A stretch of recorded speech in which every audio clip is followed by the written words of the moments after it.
Hey guys, and welcome back again to another episode of the Digital Artcast. Your home for all things concept art and digital art related. I'm Gordon Neill, and again I'm joined by my co-host in Canada, Colin. Canada. Canada. Hey, Just what's up? blame Canada for everything. It's not really even a real country anyway, so yeah. Yeah. Do you guys really live? Specifically blame me. You know, Yeah. like if you want someone to just dump your shit on, just be like, Colin did it. Do you guys? Does your reality really exist in 8-bit, like South Park depicts in its game?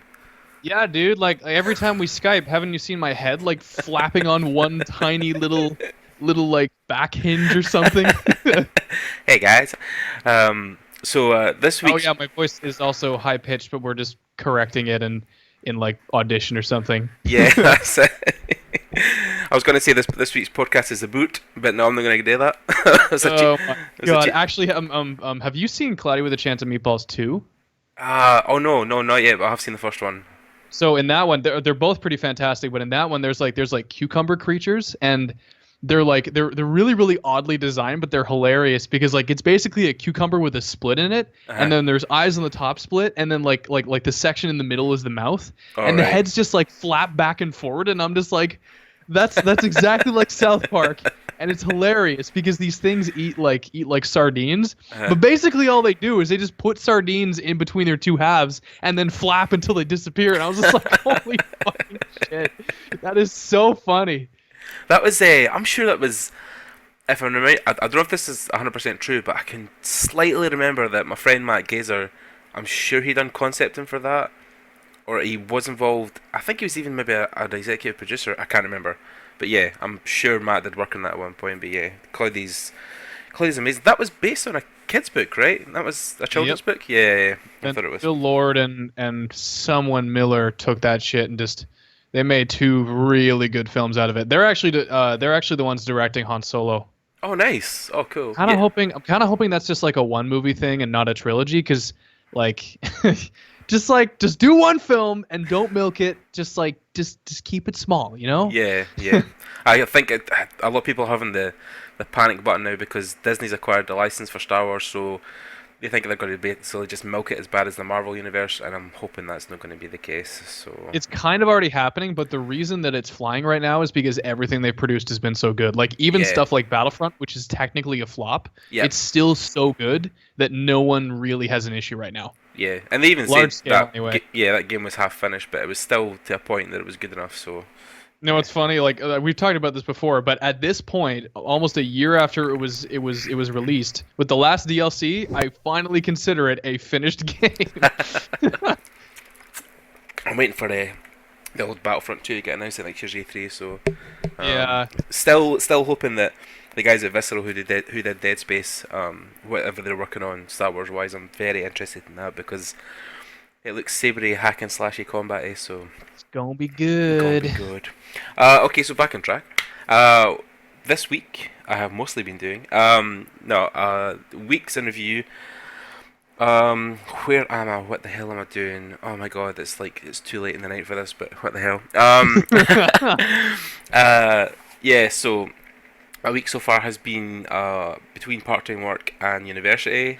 I've been doing some more Inktober stuff because it's October, yay! So I've been drawing some Inktober stuff, but I have fell slightly by the wayside. I'm 2 drawings behind, but I have finished one recently, which I'm about to post. So I'll only be 1 behind, but yeah, less momentum for it this year, and I don't know if it's because university's ramped up a little bit, so I spend a little bit more time there. Also, I got one of my first ever freelance gigs, so yay! Nice. Yo, what are you doing? Unless you can't talk about it. I can't talk about it. Yeah, or publicly anyway. Yeah. So it's just a small gig. It's a comic book cover. So that will be coming out towards the end of the year. But it's just for a friend. It's nothing major, but it's a piece of work that I'm getting paid for that is not related to a job. So like it's a goal for me because it is my actual first ever piece of proper freelance. So that is technically freelance. Yeah, yes. Yeah. So I'm taking it as a win. But yeah. So I'm doing that, working on that. So I'm doing some thumbnails just now for her, and December when she picks, I'll start rendering that up. It's going to be painted instead of drawn. and then yeah, that's going on, and then also, this only actually happened tonight, but I can talk about this. Maybe not in 100% detail. Well, I can actually because she publicly posted it on her Facebook, so Mm. I couldn't see any reason why no. But it's not a job or anything. It's nothing. It's like NDA. But Suzanne, who is Titus's girlfriend, she is doing a round of one-to-one mentorship things. So she's taking people on for like a couple of weeks and walking them through like specific improvements that they want to go through. Yeah. So like obviously she tries to get you to pick like a goal in mind about where you want to be in a couple of like weeks time, and she's basically going to push you in that direction. So I've signed up for her kind of like top tier one where it's like a one-to-one every single week. And she hands out like assignments, like stuff she thinks that'll help you improve. You obviously do them, and then the week after she'll get back to them, do paint overs, talk to you, and like she says she wasn't going to use Skype. It was going to be something like more modern in view or something like that. I can't remember anyway, but something that'll basically allow me to talk to her for an hour.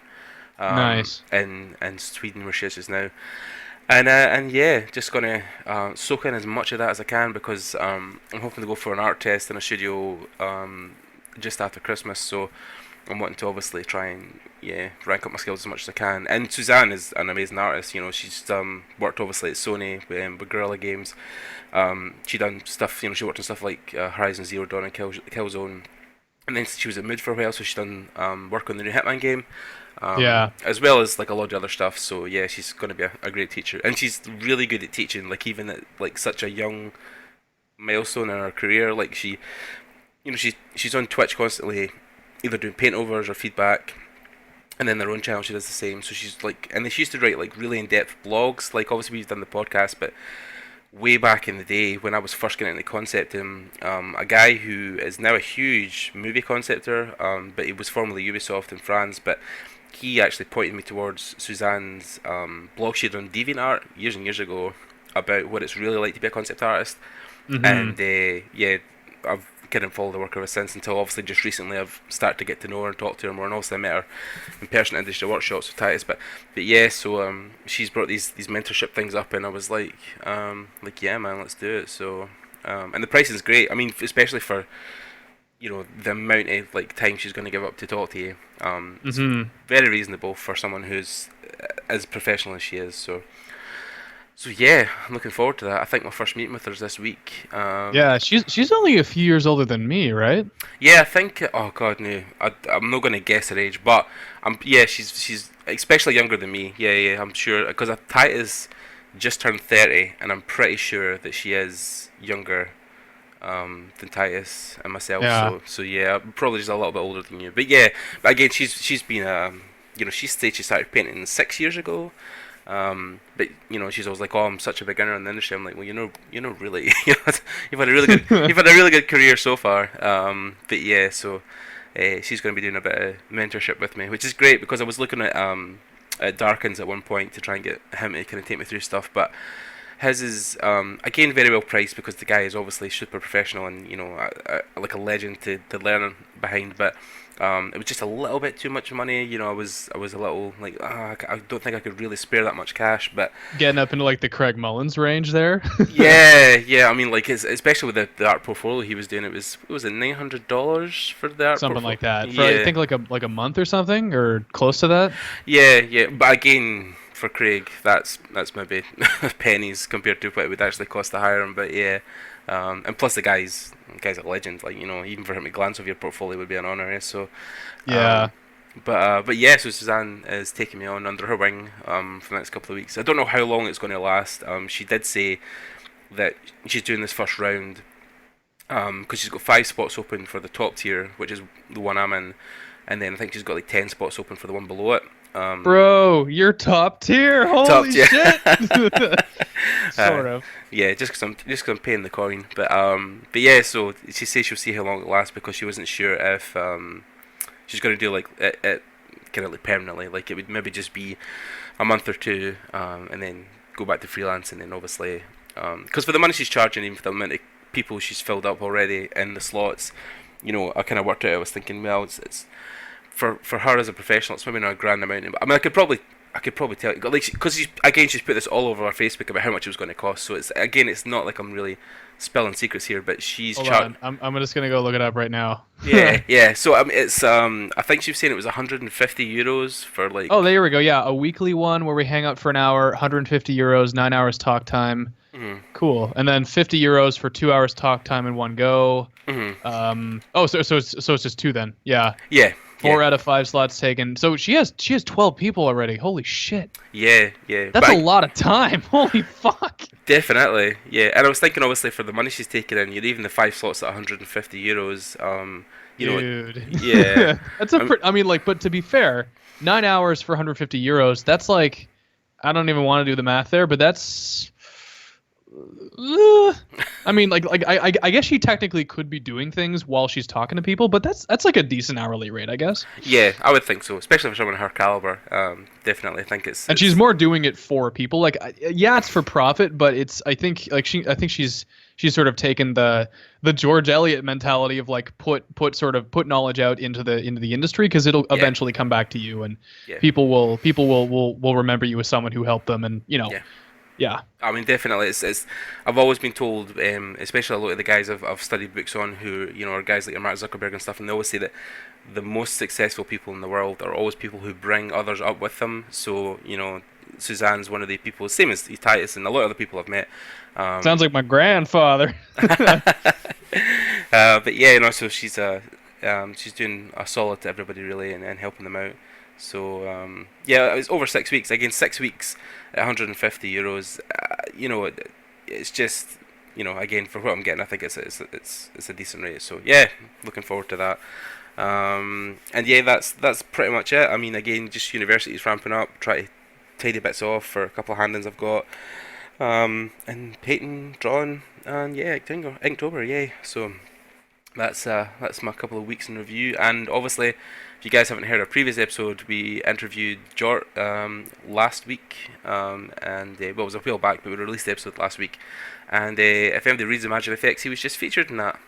He done a whole section on concepting vehicle design. So nice. If you guys are a fan of Jort's interview, pick up Imagine Effects, and you guys can check out his interview in that. I think it's like 6 pages he done. Just on vehicle design. So and I think he built the initial vehicle concept in SketchUp. So yeah, it's a really good read actually. So yeah, definitely check it out. So yeah, Colin. Now, the problem with Colin, when he's going to talk about a lot of his stuff, because he's Mr. Professional, I have an amazing job. I don't know how much I can actually say. Yeah. Colin will probably eventually, one day, far from now, be able to tell you what the hell he's talking about. But for now... One day, maybe even like next week, I don't know. Like, it really depends on how this thing progresses. But yeah. Like I guess I'll just do like a rundown where I basically try to say a shitload in like a couple of words, or like maybe say very little in a lot of words. I don't know, but so everyone knows I work for Elliot, and George is a pretty sort of well-connected guy, and he was able to connect with a very large a studio. I'm not even going to say what kind of studio it is, based on someone who had worked for him previously. They got in contact with him to do some really high-level stuff. And so George is like, "Hey, Colin, give me like all of the stuff you have on your hard drive right now. I'm taking it over there, and I'm gonna be like, yo, let's collaborate on this." And everything worked out, and I'm putting together like a development team to sort of work on stuff that's coming in from the studio. It also pays definitely not significantly better than what I'm already getting paid, but more so than what I'm getting paid now. So. Yeah. Like the amount of experience, the people I'm meeting over at the other studio, and even just watching how George interacts with people, like that, and just like I'm picking up so much shit. Yeah. And I was talking to him a couple of days ago. I'm just like, "Yo, George, I am learning so fucking much." He's just like, "You're like 6 months out of school, dude. This does not happen." Yeah. To many people, like he said, like for me personally, this didn't even happen to me. Like I was working bitch jobs for like 2 or 3 years, primarily at Nelvana. Yeah. He was actually telling me some stories about Nelvana too, which I might even get into later, because Oh man, there's some fucked up shit that went on there in the 80s. But yeah, basically things have taken a turn for the insane in my Yeah, life, and I'm just trying to sort of keep up with it. yeah. But this weekend I switched gears again. I got back to work on my freelance stuff. Got actually quite a bit done, and there's still technically one more day left in the weekend because we have Happy Genocide Day over in Canada and the U.S. too. Even though I think U.S. has a different Happy Genocide Day. Same thing though. Yeah, yeah. I mean, because like I even just pulling back and just quickly just talking about what you were telling me when you first told me, because obviously we were having the conversations outside of the podcast, but when you told me what you were or who you were working for, I was Yeah, not even what I was working on. I haven't told anybody yet. yeah, Don't come yeah. No, no, but I get don't tell anybody ever until the NDA is not a yeah. thing. Oh no, definitely. But even I was like, holy shit. Yeah, like just the whole momentum of what you were taking on. Yeah, it was just Yeah, yeah. like I first had to stop shitting my pants, like stick a plug up there or something, and then just like fuck. But here's the thing though, Mhm. like even in the past 2 weeks, I've gotten so good at just taking this information in, freaking out about it, and then sort of moving past the freak out and actually getting stuff done. And then Mhm. when the next even more insane thing rolls in and like thing that I've got to step up my game even more for, Mhm. I freak out a little less, Mhm. and I'm getting used to basically having to pitch stuff in front of 12, 13 very high powered people at a much larger studio. Yep. And but the thing is, I got a guy in my corner who knows his shit, Mhm. and like we play off each other really really well. So like Mhm. things are going good right now. And Mhm. one thing I'm noticing though, um uh basically to to do this stuff, we've sort of got to pull together a team that can handle it. People that can draw really really industrial designy technical kind of stuff, and also people that can paint, and storyboard artists for storyboarding. Mhm. But I'm finding that I want to call in people who were in my year and I know and are my friends, Yeah. but I'm finding like I actually don't know if these people can handle it. So I'm having to go to people who graduated ahead of me, Mhm. or people I met at Edge Control, Mhm. and being like, "What's up? I got some work for you. You're interested? You want to come over, take a look at it, sign an NDA, so you can't talk about it outside the studio." Yeah. And I'm finding that the people that really really put the work in at school, Mhm. or just had time in the studio after school, Mhm. like that's why you really really got to kick your own ass when you're in school, Mhm. because someone like me or like someone else might run into this insane opportunity that's totally legit. Like this Mhm. isn't a thing that's about to happen. It's been happening for 2 weeks, Mhm. and like I'm wishing that I could call on certain people, but I can't because of my own personal reputation. Like I can't Mhm. bring someone in who couldn't be able to handle it. Yeah. Yeah. So Because you're putting your yeah, neck on the line for putting these people up in front of George, and if they show less than what you expected, then that obviously reflects on you. Yeah.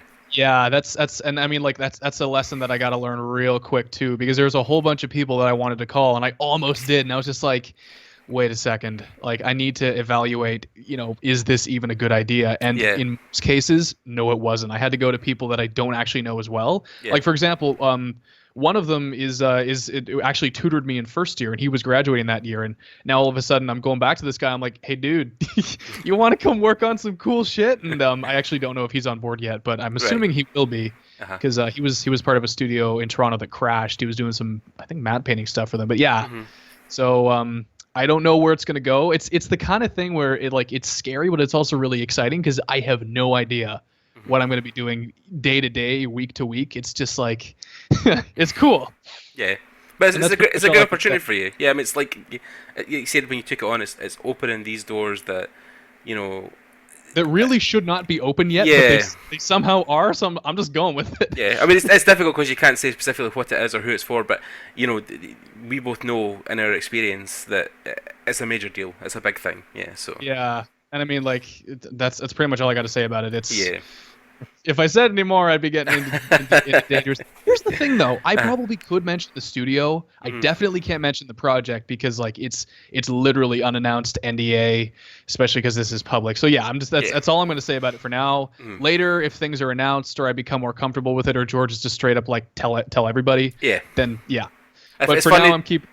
Yeah, keep it under wraps, but it's just funny on a side note there to cut you off, but I just remember this story when I was watching Graham Norton. We have, I don't know if you've ever heard of him, he's a talk show guy across here, Graham Norton, and he had John Boyega, and Daisy Ridley from obviously Star Wars, and they were Yeah. talking about like when they interviewed for like the parts, and when they found out that they got them, and John Boyega had obviously like just got the part, and they were like, great, you can't tell anybody, because this was months and months before they even announced. I think they'd started filming, Yeah. and they said, you can't tell anybody what's happening or that you've been cast, and he was like, oh, cool. And remember, he said the first thing he's done is he got in the taxi to go home.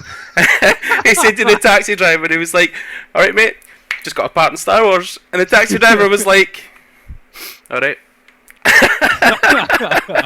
Yeah, but just just for anybody listening, anybody that may be able to slam me because NDA or whatever, Gordon doesn't know what the project is, but he does know the studio. Like I haven't told anybody, anything that'll break the NDA, I will never open my mouth about. I'm good for it. Just covering my ass here, but so it's cool. Yeah. So apart from the stuff you're taking on at work, obviously October's rolled around, so how are you finding Inktober? Because I know you've been drawing. I was so excited for it. Yeah. Because like the first time I tried, I dropped out a week in and I was not posting any of my shit. Yeah. And then last year, I still wasn't posting my stuff. I was like, I don't like anything. And around like the second last day, I just fell off the wagon. I was just like, fuck this, like bleh. Yeah. And but now, I don't know. Like I think it may have been the 2 months or like more of a month. At work, being forced to draw on a sketchbook constantly every day, 8 hours a day. Yeah. That kind of got me back into it, and I've sort of picked up where I left off 2 or 3 years ago. With pencil drawing and inks and markers and coloring and everything like that.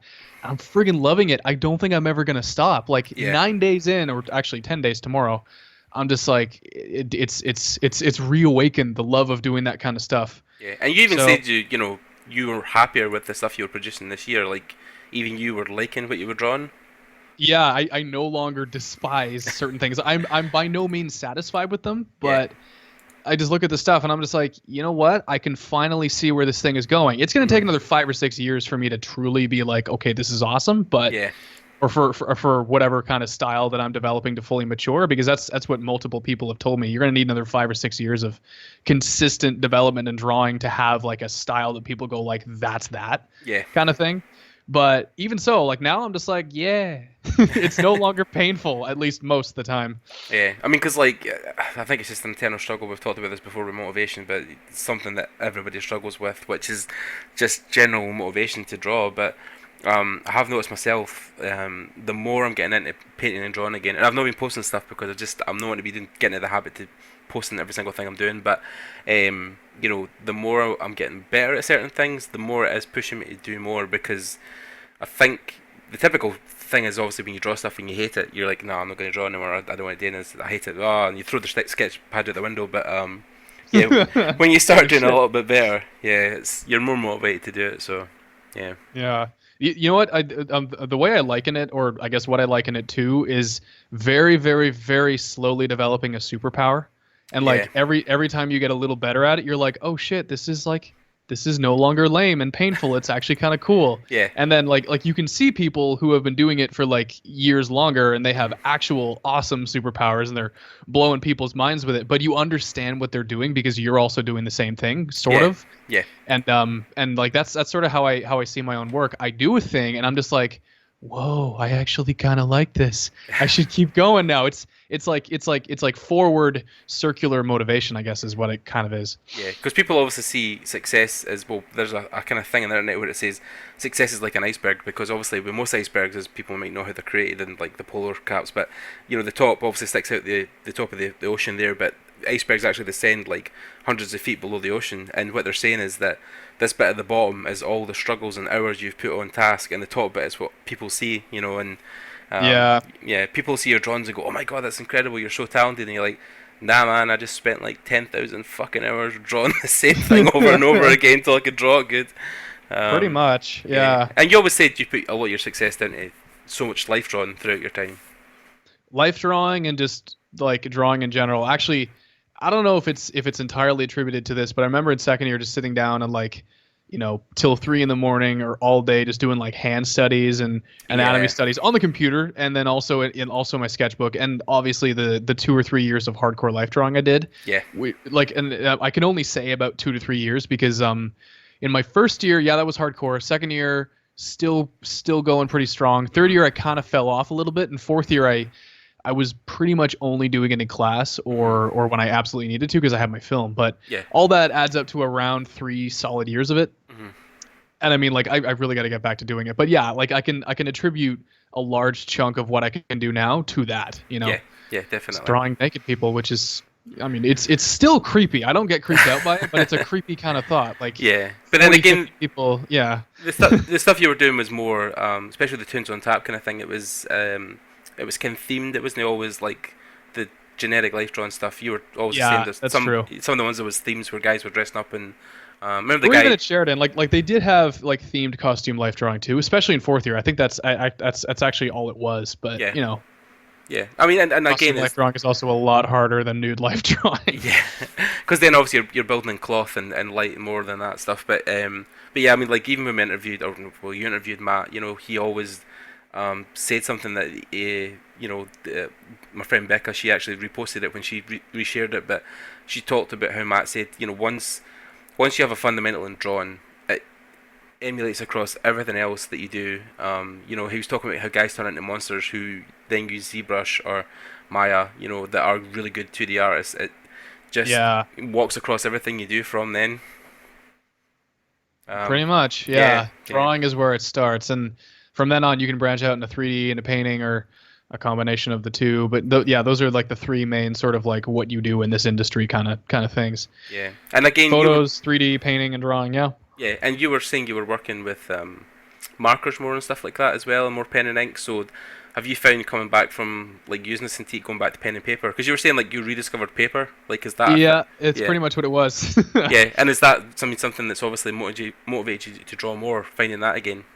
Yes, because I remembered just how much I like drawing on paper, even though like when people generally say, "Oh yeah, like I drew on paper all the time," they're remembering like 20 years of doing it, whereas I'm remembering 1 or 2 years of doing it. But that was enough. Like that was enough to get me on board. Yeah. And then of course I discovered a tablet and Photoshop, and that was pretty much, you know, by the wayside. But the other thing about drawing on pen and paper, as sort of cliche as this sounds, it's kind of a novelty, because the amount of people that draw on pen and paper in days like today, not very much. Like people do it when they start, and then they discover Photoshop, and that's it. But the few people that still do it, like a lot of comic book artists or people like Jake Parker, or you know, people that do that, it's just like you and you see them posting on Instagram, you're like, whoa, you do that on paper? It must be so much harder. And I'm just like, well, if you can draw, not really. Yeah. I mean, like less undos, but that's what an eraser's for. And you know, like once the drawing is solid, I don't actually find inking to be that difficult, really. Yeah. I mean, like obviously you've got to solidify the drawing, and that's what's hard. But once you're more or less happy with it, I just go over it with a kneadable eraser and erase like 70% of it, and you know, I can still see it. Yeah. Or if it's like a color erase, like an orange or a blue, I just do it even harder because that's harder to get off the page. But yeah, I just go. I mean, like I have a shitload to learn inking too. Like I'm following a lot of people that are, you know, like they have all these different inking styles, and I'm trying to pick up, you know, little things from like Jake Parker, for example, or I've started looking at rake stuff, or even people that I know personally that are just way the fuck better than me, and I'm trying to steal as much shit as I can and put it into my stuff, and I'm just like, man, if I keep going with this and I actually finish Inktober. You know, like I noticed even from the beginning, my drawings have gotten progressively a little better. Like seriously, day 1 to 10, like, and the comfort levels increased. It's just, he's nice. Yeah, very good. And I mean, obviously, you were saying that there was this, well, the way Jake's put it up, you can follow like a kind of set theme where every day was a different word. But how have you been planning out your Inktober's? I mean, like for me, for instance, like, I'm really flying by the seat of my pants. Like when I see something maybe that I want to emulate, or I see a cool picture and I think I could change that slightly, I'm just going with it. But are you pre-planning your stuff more, or? You know what? It's seat of the pants, but it's a different kind. Like for example, I'm looking at them. Most of them are up on my wall right now. So the one of the alien chick, that's sort of fan art for a game that's currently being kickstarted. I think it failed, but they might still be going ahead with it. All right. And then there's one for Rogue One, which I'm obviously into. And then of course there's the one with C-3PO, which is actually fan art for like a redone version of C-3PO that's on YouTube. It's fucking hilarious. He's like this horrifying psychotic monster, basically. Jesus. Wow. They basically redubbed C-3PO, and it's so funny. It's amazing. Like like in this universe, he's responsible for the destruction of Alderaan, and God. and like he basically forces R2 to plug into the Death Star and blow it up. And then Vader and Tarkin are just like, what the fuck just happened? It's amazing. And then remember in episode 2, when they go to the droid foundry? Yeah. In this universe, it's actually on Tatooine, and C-3PO has been Creepio technically. He's been there for 10 years, slowly building up this horrifying underground machine where he's like merging the humans of Tatooine with robot bodies and like. Oh God. And then R2's like, dude, this is fucked, and then he blows the place up. And so of course, because I love this so much, I had to draw C-3PO, eating flesh. Oh God. And then the biker chicks are just my love of motorbikes and sexy people that ride motorbikes. Yeah, very good. And what? I was just going to say the flesh eating C-3PO reminds me. Have you ever watched Llamas with Hats?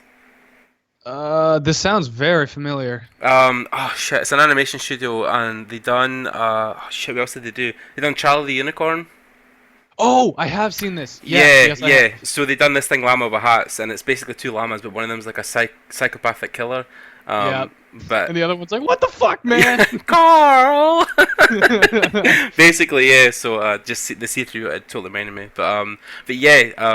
I know. I mean, like again with the way you've drawn them, I was actually thinking because I'm sure the first day that Jake Parker, I think the first day he had was something. I'm sure it was fast. Or faster or speed or something like that. And when I saw the one with the bike, I was like, oh, maybe Colin's doing the fall. And I was, I was aware of the list and I was aware of the themes, and I was just like, hey, this kind of matches up, but I actually don't care because I'm doing my own thing. Well, that's what he was saying. He just talks about how it was an exercise to just be drawn every single day, which he feels that not enough people do, even on a professional level. And he was saying he knows people who work in studios that aren't drawn every single day, and they say that it's like we've talked about how it's like muscle memory. It's no like when you talked to Matt, you talked about how he said it's like it's unlike riding a bike where if you don't do it for a couple of days you can't just hop back on. You do feel the sluggishness. You do feel like your hand doesn't know what it's doing. It's sort of like being a high performing athlete. I may have even said that, but yeah, if you're a high performing athlete. And you're off for like a weekend, you feel it, and like I've felt it before. You go back and you're just like, whoa, it's like I've been off for a month. Yeah. Even though it's been 2 days of not doing it, and actually, after I think it was yesterday, I still have. You know what's funny? I have a pile of like 3 drawings that I did prior to Inktober. Spoiler alert: I'm cheating on Inktober, but the 3 drawings that I haven't posted yet. But the thing is, I might not post them because I've been consistently, with the exception of 2 or 3 days that I just couldn't push anything out, I've been drawing every day. So like, it's all good. Yeah. I might just post those after October, be like, so this is what I was going to post if I didn't have time to, draw anything on that particular day. Yeah. But now I've come up with a sort of how many things are on this list? 1, 2, 3, 4, about 10 or so. With like 10 more things that I planned out for the next couple of days. Yeah. And they're just based on things that I just happen to be into right now. Most of it's fan art. Like, for example, 2 characters from the new Gears of War game. Those really really cool robots that you fight. Oh yeah. A couple of Star Wars Rebels characters, Samus,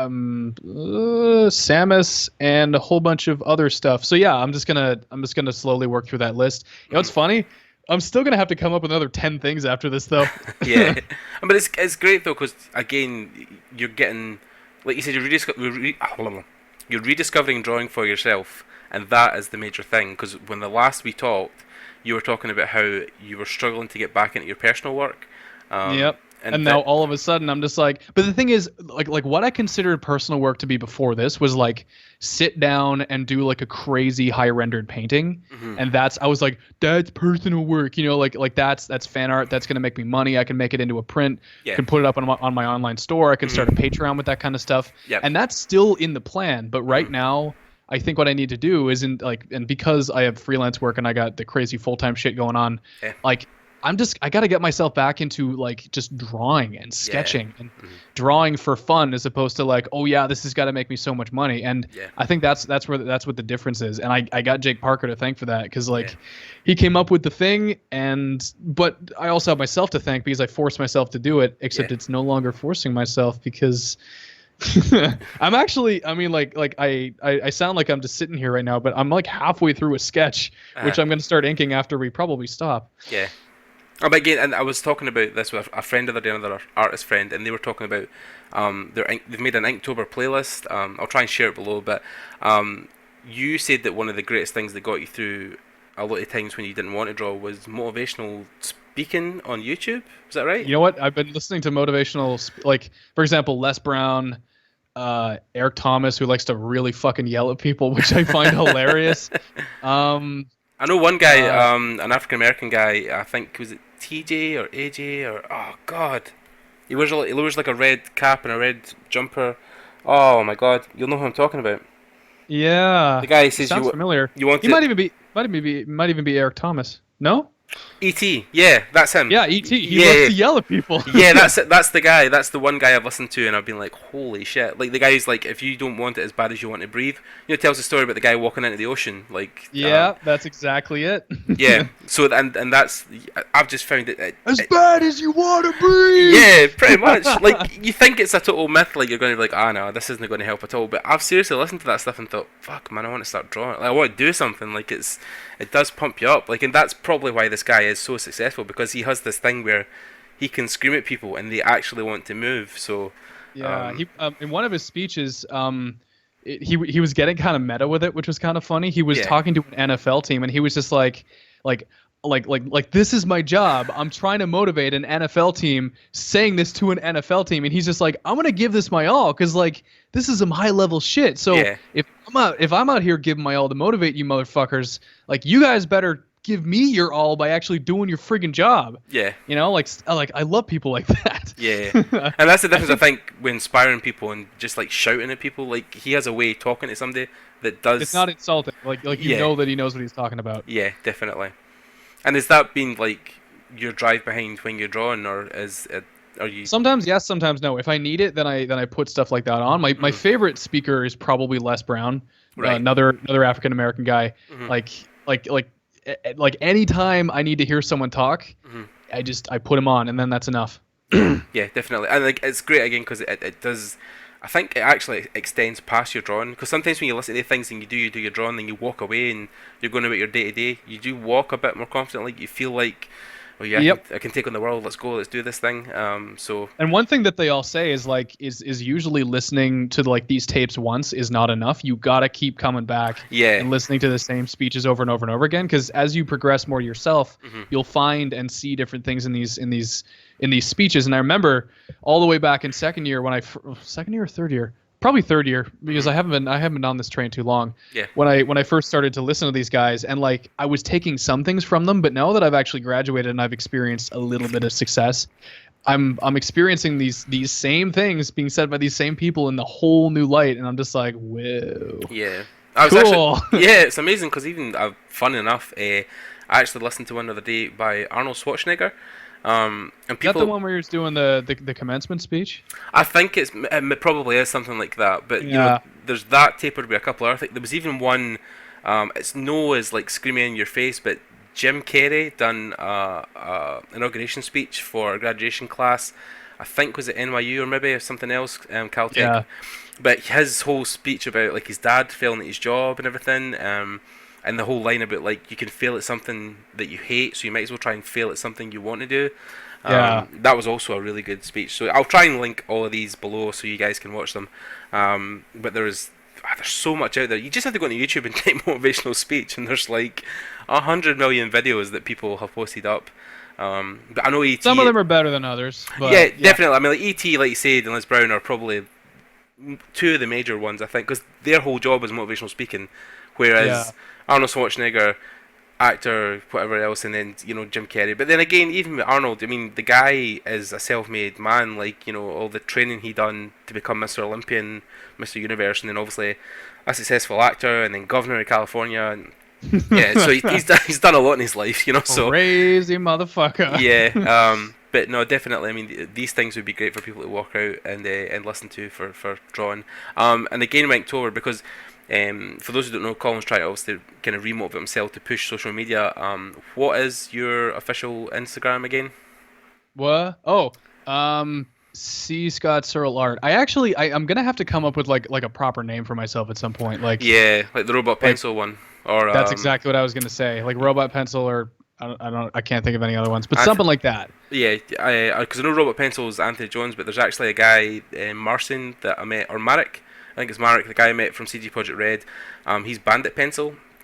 Ooh. So, but yeah, no, an alias thing would be quite cool as well. And again, yeah, if you guys haven't heard of Jake Parker, I don't know why you wouldn't have, but his name's Mr. Jake Parker officially. Yes, if you could get across here to the UK and be Sir, but yeah, he's actually doing a book tour just now for his latest book. But he invented Inktober, and yeah, he's got some great motivational videos on his page as well. Actually, the one he done a while back, which was finished, not perfect. Yep, that was actually just a cut down version of one of his other videos that I don't know if he edited it or someone else did, but it reached a lot more people than the other one did, and I think that may have just been because of the editing and the fact that it was like 2.5 minutes long. Yeah, I was more inclined to take it because it was such a short span, but he's right. He talks about that about how. You even said yourself, you're not 100% satisfied with the stuff, but it's done. It's finished, it's out in the ether, and that's more important than, drawing something forever and thinking, no, that's not good enough, and scrapping it and throwing it, and it's not good enough and throwing it. Just keep finishing something small every day. And I mean, like George was telling me the same thing about working out. Like he was telling me, he's like, I look at you like 2-3 months after you started, and you, even if you haven't actually lost any weight, you look like you've lost about 15 pounds. And he's like, that's what consistent action does, like it the results are obvious even a couple months later. And I'm just like, so the same thing's true with drawing, right? He's like, of course it's fucking true with drawing. God damn it. He doesn't actually swear. No, you know what? He does swear that much, but and then they slapped you and threw you to the ground and stomped you. Yeah. Although one thing about George, I thought he was indestructible until he fucked up his back, just like I fucked up my back, and I was just like, shit. All right, so he does actually hurt himself occasionally. Okay, cool. That makes me feel a little bit better. Yeah. Well, actually, we just on the way home tonight, I actually drove by a guy giving like lessons out in like our local park, and he had like the big massive tires and the hammers and all the crap that you guys have probably been training with, and I was That's exactly the same. So I stopped and got his number, and I'm going to start his classes. Dude, yes. I mean, like it might like the time of year might be kind of you'll probably have a couple of weeks, maybe a month or two left, but of course it's rain, man. At the end of the day, the guy was like, you'll be sweating enough that you'll probably not notice it. So. Yeah, we have pretty much the same mentality. Like, unless it's raining like a shitload and you're literally waiting around, then maybe not. But yeah, because even at that point, because you're in a park, the ground starts to like fall beneath your feet. So but no, I've definitely been motivated to go back down and get started back into training, because I'm feeling like the gym's cool, but I'm totally not a gym bunny. Like, I don't know, like I say, it's got its purpose and the machines are there, you can use them, but I don't know, I kind of need someone yelling in my face constantly. I don't know what that is. It's the same with taking on Suzanne's stuff for like learning. Sometimes I can ingest so many videos and books, but like I find that a one-on-one with a person is like they talk about it, like how people have different ways of learning. I'm pretty sure I discovered early on that I'm like a kinesthetic learner, so you kind of learn by touch and feel and sight. So you kind of learn by doing. Like when people show you stuff, you just repeat the process.